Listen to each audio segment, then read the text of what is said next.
So we've got to buy presents. It's Christmas time for your kids. But should you be thinking about buying something which will last them a bit longer, like a pension or buying stocks? Our friend of the nine, Jonathan Davies, from Armstrong Davies in Hertfordshire. Hey, Jonathan. Good morning, Ronnie. Season's greetings, my friend. Is it too early to say that, Jonathan? I'm not sure. Absolutely, and to you too. This idea then that my two sons have been at that age, maybe 4 or 5, Jonathan, that maybe I should get them a pension for their Christmas. Good or bad? Well, perhaps on Christmas Day, if you handed them a piece of paper, they might be a little bit wide-eyed, wondering what on earth they could do with it. But it's an ISA. I've got you an ISA, son.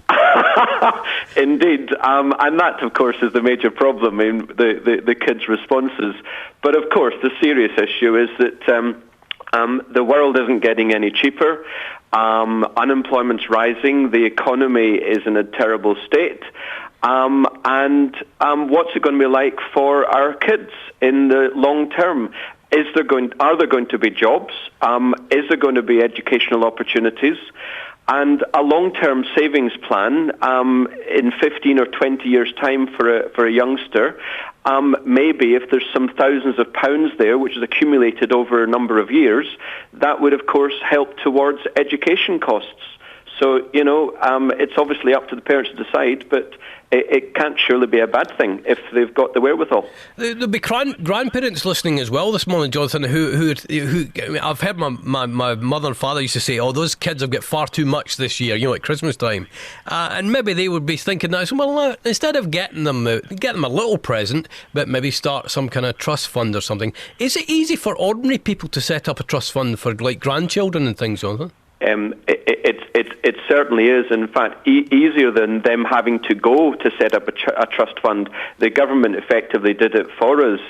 Any person, any kid born after September 2002, we've had the child trust funds where the government has put in £250 to get the ball rolling, and then any family member can contribute up to £1,200 a year until the kid gets to the age of 18, when all of that money will have grown totally tax-free. So the system's there. It's easy to access. You just go. There's lots of providers of child trust funds. There's an excellent website, childtrustfund.gov.uk. Can't be easier. And you get lots of details there. Does it take a lot of money to put in per month if you're a grandparent or a parent saying, okay? You can do as little or as much as you want, up to £100 a month or £1,200 a year. If you want to do £10 a month, I think the child would be very happy for that 15, 20 years down the line.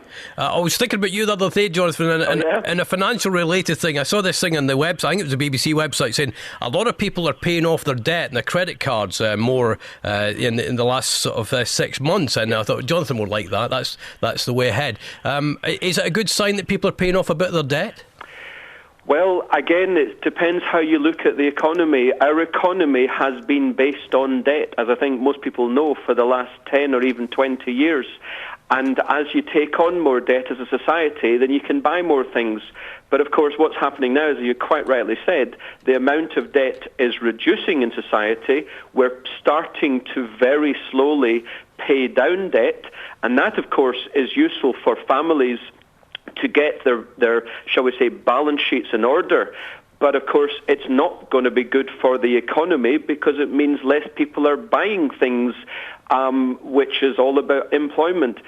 Ultimately, in the long run, I think it's going to be a very good thing, and certainly a good thing for those who are paying down their debt. But it's still going to mean hardships in the economy generally. Jonathan, thank you, my friend. We'll speak to you before Christmas, New Year, hopefully. Jonathan Davies there from Armstrong Davies in Hertfordshire.